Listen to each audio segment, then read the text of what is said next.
เห็น วันต่อไปเดี๋ยวนี้ผู้มาช่วงมาท่าว่าสู้เช้าเย้าข้อคอยเลยนั่งพวกกับควายอย่าทำเป็นพวกเห็นความเนาะโอได้ยายซื่อได้เฮ้ยแนวนั้นสิเนาะนี่ตามผู้สมิมาจัดตาทำไว้กันว่าเป็นเท่านาเลี้ยงเป็นเสี่ยงนาปอดเนาะบ่ได้เป็นปูดในเล่าบ่ได้เป็นเตาในขาทั้งสู้ก็บ่ได้ต่อยาวทั้งสาวก็บ่ได้ต่อไว้แล้วพอเฮาก็สิได้สู้เอาแต่ว่าก่อนสิเอาเข้ามาเป็นแก้วเป็นเคยอยู่ในโลกในวังนี้แลกพอยังเกือเห็นหลักจากใหม่เห็นของในประเทศที่ของสิ่งใดห้ามสิ่งใดคลำเนาะบ่คิดว่าจะทำบ่คลำบ่ก็ได้ท่านได้เจ้าผู้เลยเจ้าในนกพายเว้ยแต่บัดนี้เนาะบอนเพชรบ่ให้กระทำบ่คลำบ่ก็คือในไหนเนาะแต่ไผก็ฮู้อยู่แล้วที่บ่เฮาบ้านเฮาเนาะแต่ว่าเน้นตื่นเนาะเพิ่นว่ามาอยู่ว่าเรื่องบ่เฒ่าไม่ได้นี่น่ะแต่ห้ามเด็ดขาดเนาะย่ามขึ้นย่ามลงเนาะบ่ให้ถือหมวกไว้ใส่เกิดเนาะบ่ให้พัดผ้าเขียนหัวและคู่กิ่งเดียวกระบุ้งหน่วยเดียวบ่ให้ถือขึ้นถือลงถ้านี้ความจำเป็นให้ยืนขึ้นมาแปะอยู่เทิงแล้วขึ้นมาแล้วหิวเอาก็ได้หรือว่าลงไปกับแปะเนี่ยลงมาตารางแล้วยื้อเอาก็ได้เนาะอันนี้นะเพิ่นว่ามันคลำเนาะถ้าว่าหิวขึ้นหิวลงมันคลำทำคักคือคักกันนั่นความหมายว่าบ่ให้ทำว่าคลำบ่อยก็แล้ววันนี้บ่ให้ขึ้นห้องยองผ้าเนาะไว้ขึ้นห้องยองผ้าและบ่ให้เตะเกี่ยวรอยทรายเนาะดีผมแยงเว้นอยู่ทั้งนอกเปิ้งจะได้บ่หรือว่าแบบอยู่นอกนะถ้ามาอยู่ในช่วงกำลูกกำเมียน่ะจะฆ่าเขาแป้งคนอื่นก็บ่ได้ว่าหยังเนาะอยู่ในช่วงในห้องอยู่นอกเลยแบบซื้อแวนน่ะที่ผมงามหวานหันหวานนี่บ่ได้นี่ล่ะเปียกเทียบบ่ย้ำเนาะนั้นอันนี้น่ะข้อที่1แล้วน่ะบ่เฮ็ดบ่ให้ทำบ่ให้ทำบ่ต้องอันนี้ข้อที่2เนาะมาอยู่นี้เพิ่นว่าแหละได้สร้างก็อยากอาศัยสิ่งสร้างได้เรือก็อยากอาศัยสิ่งเรือเนาะได้แก้วได้เคยก็อยากอาศัยแก้วอาศัยเคยเนาะแต่มานี่เนี่ยคุกก็ให้สารพันก็ให้บักก็ให้เด็ดเป็ดก็ให้เรือหมูหมาก็ให้เรียกพวกควายก็ให้เบิ่งเนาะ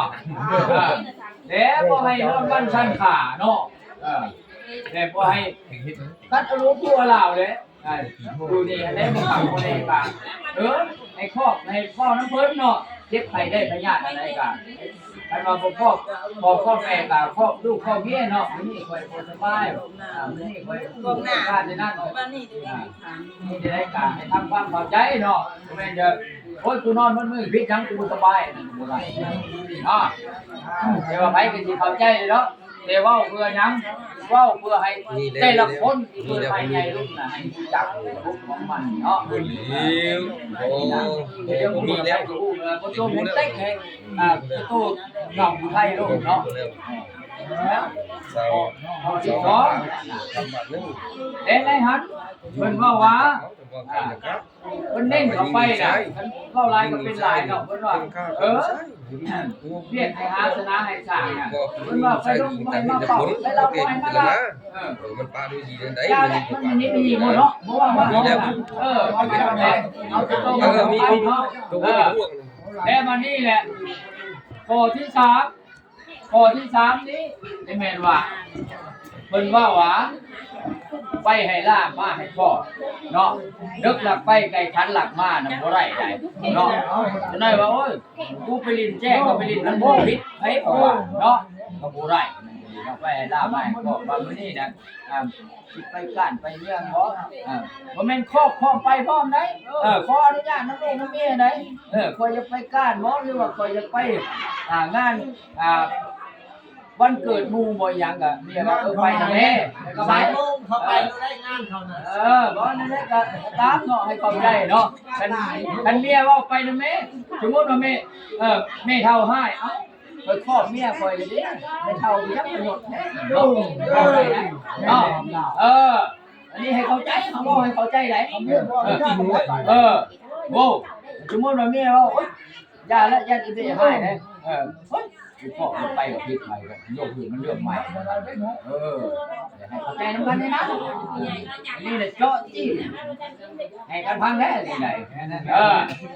เดี๋ยวบ่เฉพาะเท่านั้นเนาะไปค้าไปขายคือกันไปรับจ้างทำงานบางเทื่อว่าหมู่ชวนไปทำงานเนาะเดี๋ยวนี้หมู่ชวนที่บ้านก็ช่วงบ่ไปสิไปทำงานสิบ่แล้วเพิ่นท่วงบ่ถามว่าไปทำงานแล้วเงินคำก็บ่มีเนาะนั่นนี่บ่จักหยังเนาะแต่ว่ายกมันผิดในที่นั่นน่ะตกอยู่ห้องไปบ่ล่ามาบ่พอเนาะเจ้าไปทำงานได้เงินเป็นกอบเป็นกำกระตาเพิ่นบ่ได้เห็นดีนิยมนำใดเนาะนี่ให้เข้าใจคือในนั้นอันนั้นน่ะวักนี้เอาสำนี้เนาะเด้วักที่4วักที่4นี่แหละแม่นว่าเพิ่นเว้าว่าลุงตาใส่แต่งน่ะเพิ่นมีเวียกมีงานน่ะเนาะเพิ่นใส่เพิ่นแต่งน่ะ